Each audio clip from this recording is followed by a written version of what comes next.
जय Hind friend. Class 11th के सभी छात्रों को जय हिंद। जी हाँ दोस्तों, ये पेपर आपका विद्या भारती की ओर से है। तो आज जो हमारा पेपर था वो हमारा सामान्य हिंदी का पेपर था। तो आज हम लोग अपने अपने पेपर की आंसर की मैच करेंगे।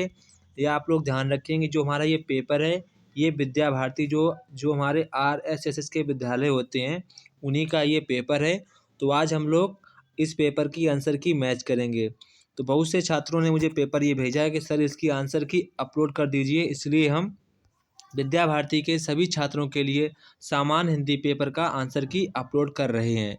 तो यहाँ पर आपका जो पेपर है वो आपका पेपर यहाँ पर 100 मार्क्स का पेपर आता है और आपको यहाँ पर 3 घंटे 15 मिनट की टाइमिंग दी जाती है।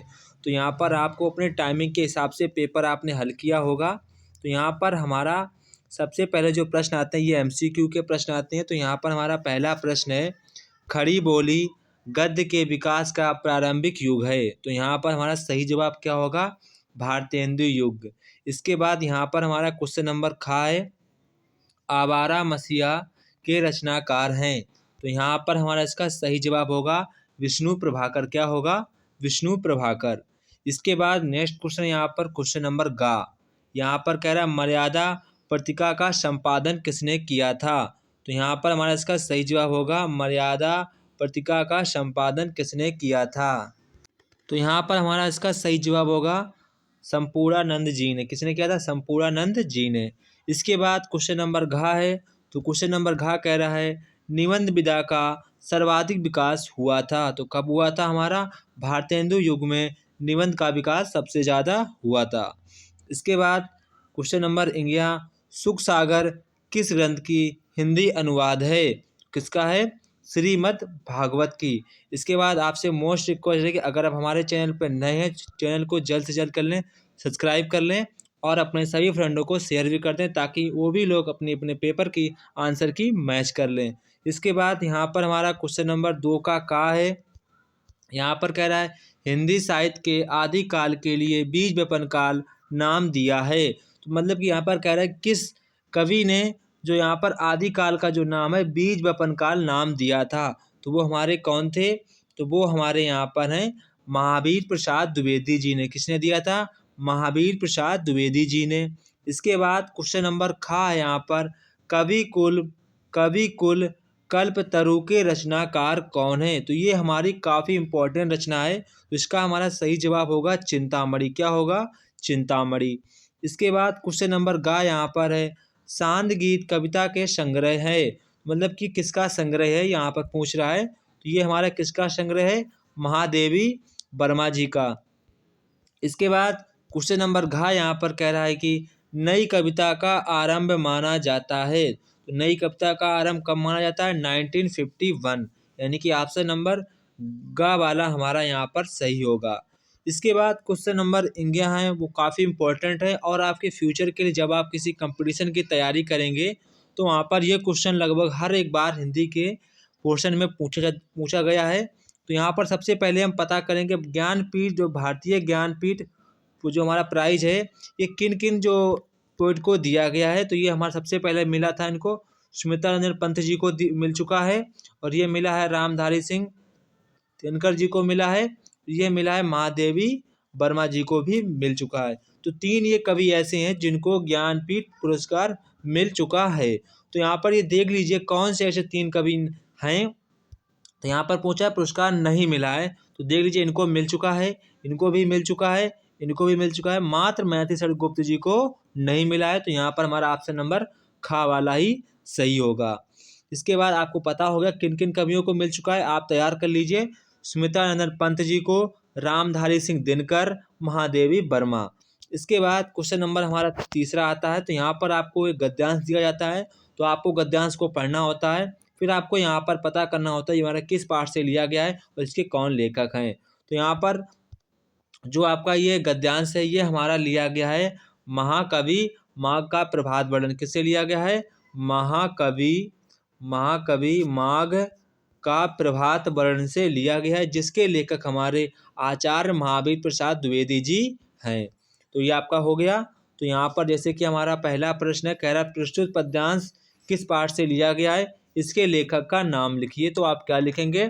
प्रस्तुत पद्यांश किस पाठ से लिया गया? प्रस्तुत पद्यांश महाकवि माघ का प्रभात वर्णन से लिया गया है, जिसके इसके लेखक का नाम आचार्य महावीर प्रसाद द्विवेदी जी है। बस आपको इतना ही लिख देना था।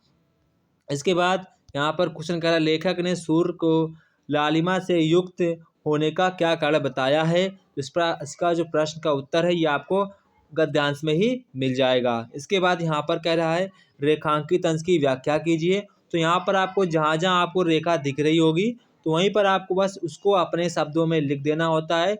यही आपकी रेखांकित अंश की व्याख्या हो जाती है।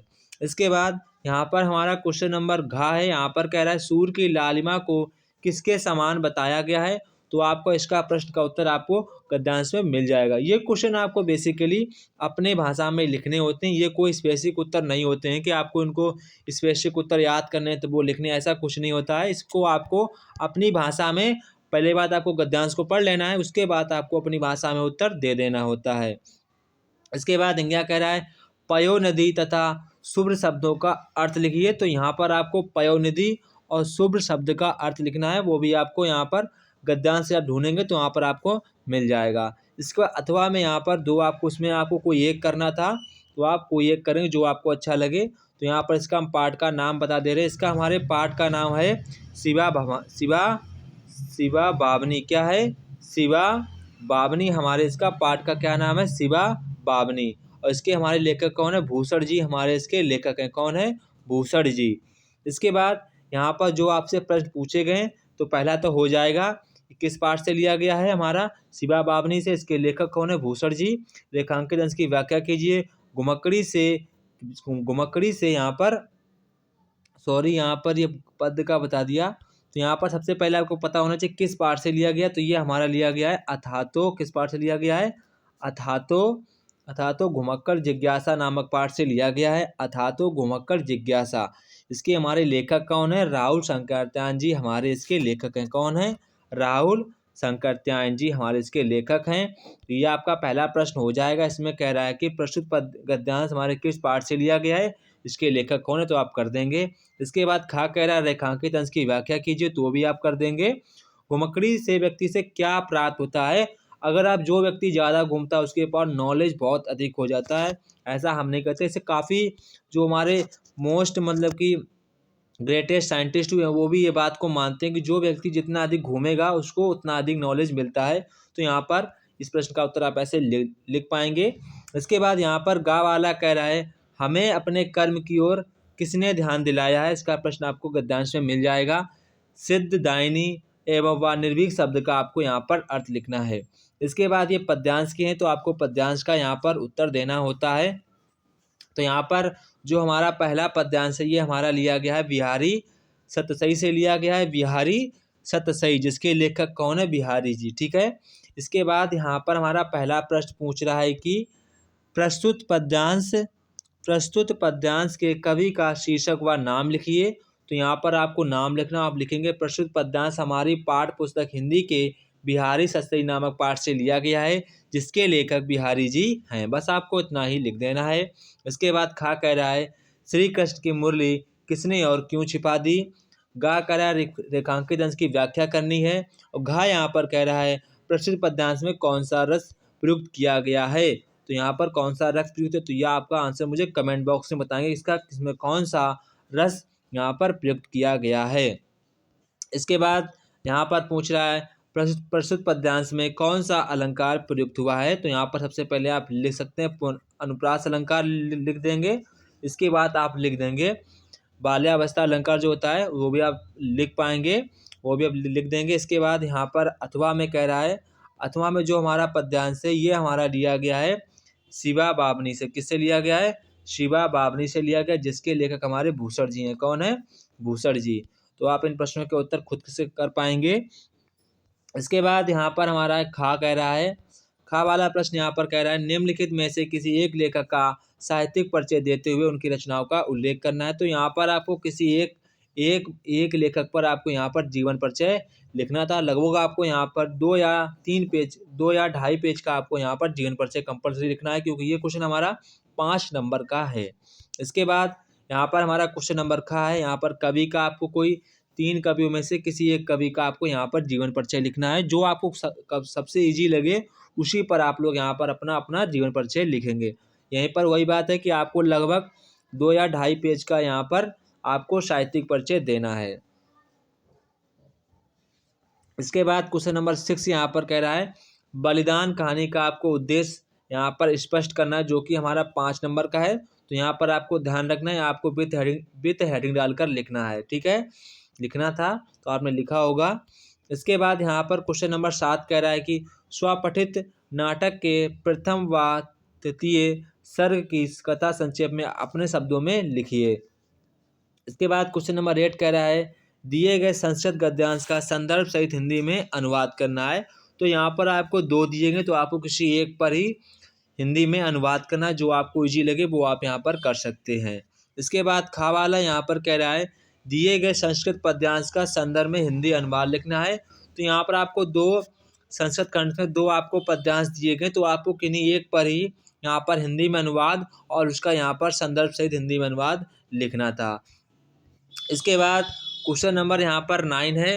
क्वेश्चन नंबर 9 यहाँ पर कह रहा है आपको मुहावरे दिए गए, तो आपको यहाँ पर मुहावरों के अर्थ लिखने हैं।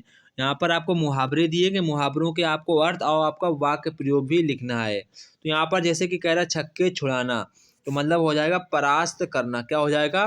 परास्त करना। इसके बाद यहाँ पर कह रहा है कलई खुलना, तो क्या लिखेंगे? भेद खुलना। क्या कहेंगे? भेद खुलना। इसके बाद आप लिख सकते हैं भांडा फोड़ना। इसके बाद यहाँ पर कह रहा है ऊँट के मुंह में जीरा, तो आप लिखेंगे आवश्यकता से कम। आवश्यकता से कम। इसके बाद अक्ल बड़ी या भैंस, तो यहाँ पर आप लिखेंगे शारीरिक शक्ति के सामने मतलब कि मानसिक शक्ति अधिक होना। ठीक है, इसके उत्तर लिख देंगे। इसके बाद यहाँ पर कह रहा है आपको संधि विच्छेद करने, निम्नलिखित शब्दों के संधि विच्छेद को सही विकल्प का चयन करें। तो यहाँ पर रामायण का संधि विच्छेद करना है, तो यहाँ पर हमारा क्या होगा? रामधन आयण, यानी कि हमारा ऑप्शन नंबर ग वाला सही होगा। इसके बाद क्वेश्चन नंबर यहाँ पर सेकंड कह रहा है पद्मेशा का संधि विच्छेद है, तो यहाँ पर हमारा सही जवाब होगा ऑप्शन नंबर ग वाला पद्मधन ईशा। इसके बाद यहाँ पर कह रहा है गंगोकम का संधि विच्छेद है, तो यहाँ पर हमारा सही जवाब होगा गंगाधन उद्गम, यानी कि हमारा ऑप्शन नंबर का वाला सही जवाब होगा। इसके बाद यहाँ पर हमारा क्वेश्चन नंबर खा आता है। यहाँ पर कह रहा है निम्नलिखित शब्दों की विभक्ति व वचन का चयन करके लिखना है। तो यहाँ पर कह रहा है आत्मने का आपको बताना है कौन सी विभक्ति है, कौन सा वचन है। तो यहाँ पर जो हमारा विभक्ति है तो आपको बताना होगा। तो यहाँ पर हमारा कौन सी भी विभक्ति है? ये 4th विभक्ति है। वचन कौन सा? एक वचन है। तो यहाँ पर हमारा सही जवाब क्या होगा? ऑप्शन नंबर का वाला हमारा इसका सही जवाब होगा। इसके बाद क्वेश्चन नंबर हमारा यहाँ पर खा वाला देखिए, यहाँ पर कह रहा है सर्वेशमय में आपको विभक्ति और वचन बताना है। तो यहाँ पर हमारा इसका सही जवाब होगा ऑप्शन नंबर का चतुर्थी विभक्ति एक वचन, यानी कि हमारा ऑप्शन नंबर का वाला सही होगा। इसके बाद यहाँ पर 11 का कह रहा है कि आपको शब्द गुणों के सही अर्थ वाले विकल्पों का चयन करना है। तो यहाँ पर आपको 2 शब्द दिए गए निद्रा और तंद्रा, तो यहाँ पर आपको वो अर्थ बताने किसमें अर्थ सटीकता से मिल रहा है। तो यहाँ पर हमारा सही जवाब होगा सो जाना और नींद की अर्थव्यवस्था या उगना, यानी कि हमारा ऑप्शन नंबर का वाला सही होगा। इसके बाद यहाँ पर फर्स्ट कह रहा है नियति।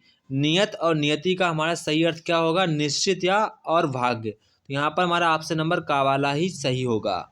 इसके बाद खा वाला यहाँ पर कह रहा है निम्नलिखित में से किसी शब्द को आपको एक शब्द के मतलब किसी एक पर ही आपको यहाँ पर 2 अर्थ लिखने हैं। तो यहाँ पर आपको हम सभी के अर्थ बता दे रहे हैं। तो यहाँ पर हमारा पहला अंक है, तो आप लिख सकते थे संख्या या गिनती या फिर गिनती, तो ये काफ़ी इजी था। इसके बाद यहाँ पर अंश है, तो अंश को आप लिख पाएंगे हिस्सा या फिर आप लिख देते भाग। ठीक है। इसके बाद अली है, तो अली का आप लिख पाएंगे भौरा या फिर आप लिखते मदिरा। क्या लिखेंगे? मदिरा। तो ये आपके दोनों हो जाएंगे। इसके बाद आपको निम्नलिखित वाक्यांशों के लिए किन्हीं आपको 2 करने हैं, अनेक शब्दों के एक शब्द हैं। तो यहाँ पर पहला कहला है जिसके समान दूसरा कोई ना हो, तो क्या लिखेंगे? अद्वितीय। क्या लिखेंगे? अद्वितीय।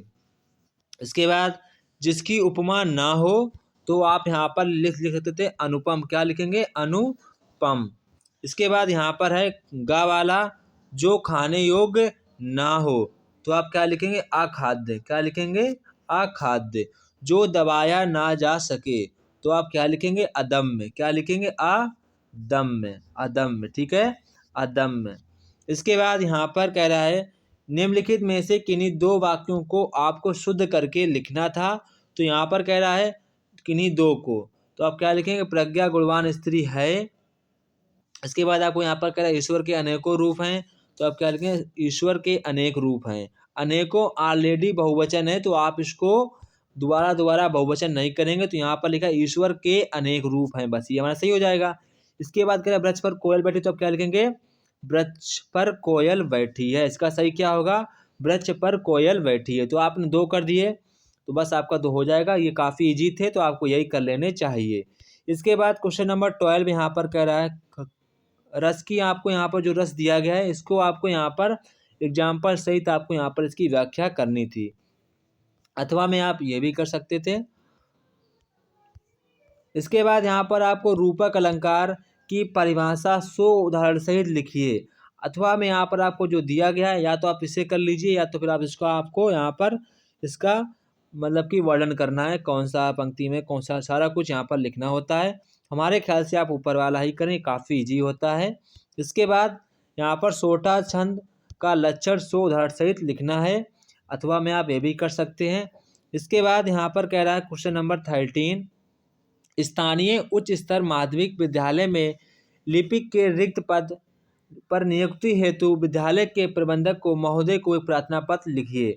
मतलब कि आपका जो सब्जेक्ट लिपिक है वहाँ पर वो पद यहाँ पर रिक्त है, तो आप वहाँ पर अपना जो विद्यालय के जो प्रबंधक हैं उनको आप देख सकते हैं कि हमें वहाँ पर आपके विद्यालय में पद खाली है, मैं इच्छुक हूँ आपके विद्यालय में लिपिक पद को पढ़ाने के लिए। जो आपका सब्जेक्ट है लिपिक, उसको मैं विद्यालय में वहाँ पर आपके अध्यापक के रूप में स्कूल में ये पद यहाँ पर ले सकता हूँ, तो ये आप ऐसे लिख सकते हैं।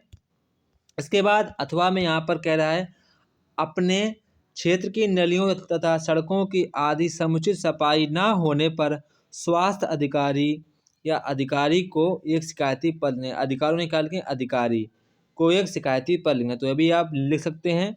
इसके बाद यहाँ पर क्वेश्चन 14 कह रहा है निम्नलिखित में से किसी एक विषय पर अपनी भाषा शैली पर निबंध लिखिए। तो मतलब कि आपको निबंध लिखना है। ये हमारा प्रश्न 9 नंबर, कितने नंबर का है? 9 नंबर का। तो यहाँ पर आपको विथ हेडिंग डाल कर लिखना था। लगभग आप यहाँ पर 3.5 पेज का निबंध आपको लिखना है, 3.5 पेज का। तो आपने 3.5 पेज का निबंध लिखा होगा, ऐसी उम्मीद करते हैं। तो आप लोग मुझे कमेंट बॉक्स में बताएंगे कि आपने किस पर निबंध लिखा है। कमेंट बॉक्स में कमेंट करके बताएंगे कि आपने किस सब्जेक्ट पर, यहाँ पर किस टॉपिक पर निबंध लिखा है। तो ये था हमारा कक्षा 11 का विद्या भारती का हिंदी का पेपर। तो आप लोग इसको फटाक से देख लीजिए किसमें क्या क्वेश्चन पूछे गए थे। ये क्वेश्चन पेपर काफ़ी अच्छा भी था, काफ़ी अच्छे क्वेश्चन इसमें रखे गए। मुझे पेपर ये काफ़ी अच्छा लगा कि विद्या भारती ने काफ़ी बेस्ट पेपर रखा है। ना ज़्यादा कठिन था और हमारा ना ज़्यादा सिंपल था, मतलब कि एक मीडियम प्रकार का पेपर था जो हर एक विद्यार्थी कर सकता था। इसी प्रकार से पेपर का लेवल होना चाहिए। सभी क्वेश्चन यहाँ पर काफ़ी अच्छे क्वेश्चन रखे गए हैं, तो आप इनको अच्छी प्रकार से तैयार कर लीजिए। आपने अपनी आंसर की मैच के लिए जो छात्र अब कक्षा 11 में आएंगे वो उसको तैयार कर सकते हैं। सारे क्वेश्चन यहाँ पर आपको मैंने दिखा दिए हैं। ये रहे हमारे सभी क्वेश्चन, तो ये रहा, हो गया। ठीक है, जय हिंद दोस्तों। फिर मिलती है अपने नेक्स्ट वीडियो में, तब तक कि आप सभी लोग जय हिंद। एक आपसे रिक्वेस्ट है, अगर आपको जो नेक्स्ट पेपर होंगे कक्षा 11 का विद्या भारती के, अगर आप उनका जो आंसर की देखना चाहते हैं तो आप वीडियो को जल्द से जल्द कर लें, सब्सक्राइब कर दें और लाइक करना ना भूलें।